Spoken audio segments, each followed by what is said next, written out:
சிறகடிக்க ஆசை சீரியல் மூலியமா பிரபலமானவங்க தான் ஸ்ருதி நாராயணன். இவங்களுடைய அந்தரங்க வீடியோ இப்போ ரீசெண்டா சமூக வலைத்தளங்கள்ல வெளியாகி பேசும் பொருளா மாறி இருந்துச்சு.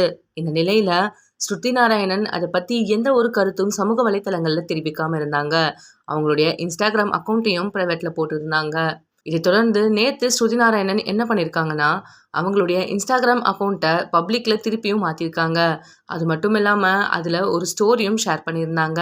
ஒருத்தவங்கள எப்படி ஏஐ மூலியமா எடிட் பண்ணுவாங்கங்கிற ஒரு டுட்டோரியல் வீடியோவை அவங்க இன்ஸ்டாகிராம் அக்கௌண்ட்டுடைய ஸ்டோரியில ஷேர் பண்ணியிருந்தாங்க. இதை தொடர்ந்து அவங்க இப்போ ஒரு நோட்டையும் ஷேர் பண்ணியிருக்காங்க. அதுல என்ன சொல்லியிருக்காங்கன்னா, என்னை பத்தி நீங்க ஷேர் பண்ற கண்டென்ட் எல்லாமே உங்களுக்கு ஒரு ஃபன்னாவோ இல்ல ஜாலியாவோ இருக்கலாம். ஆனா எனக்கு அப்படி கிடையாது. எஸ்பெஷலி என்னுடைய ஃபேமிலிக்கும் எனக்கும் இது ஒரு டிஃபிகல்ட்டான டைமா இருக்கு.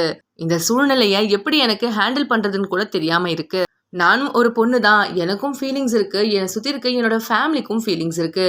ஆனா நீங்க இந்த சிச்சுவேஷனை ரொம்பவும் மோசத்திலும் மோசமா மாத்திட்டு வந்துட்டு இருக்கீங்க.